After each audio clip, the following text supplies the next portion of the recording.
باپ کی نصیحت۔ بیٹی، یہاں تم نے جو کھایا پیا، کبھی وہاں اس بات کا ذکر نہ کرنا کہ تم نے اپنے ماں باپ کے گھر اچھا کھایا اور یہاں تمہیں اچھا کھانے کو نہیں مل رہا۔ پیٹ میں جو چیز چلی جائے، کچھ ہی گھنٹوں بعد اس کی لذت ختم ہو جاتی ہے اور یاد ہی نہیں رہتا کہ کب ہم نے کیا کھایا تھا۔ کھانے پر کبھی کسی کے ساتھ بحث نہ کرنا، جو مل جائے شکر کر کے کھا لینا۔ بیٹی، جس طرح تم نے اس گھر کو اپنا سمجھ کر صرف اس گھر کی تعریفیں کی ہیں، اسی طرح اس گھر کو اپنا سمجھ کر اس کی بھی تعریفیں کرنا، کبھی برائی نہ کرنا۔ بے شک اب وہ تمہارا اپنا گھر ہے۔ بیٹی، تم نے ماسٹر کیا ہے، مگر اپنی پڑھائی کا رعب اپنے سسرال والوں پر مت جاڑنا۔ کبھی ان کو یہ نہ کہنا کہ میں آپ سے زیادہ جانتی ہوں۔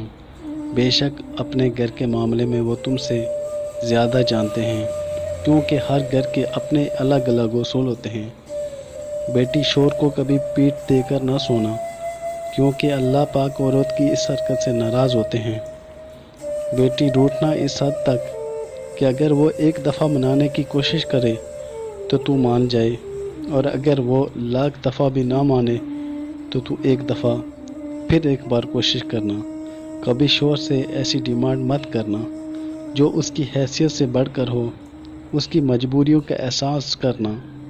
جب تک سسرال والوں کے اصولوں کو نہ سمجھ جاؤ، تب تک اگر کسی چیز کو استعمال کرنا ہو تو ان سے پوچھ کر استعمال کرنا۔ اس کے گھر کے سب افراد کا خیال ایسے ہی رکھنا جیسے اس گھر کے افراد کا رکھتی تھی۔ میری یہ نصیحتیں اپنے دوپٹے سے باندھ لینا۔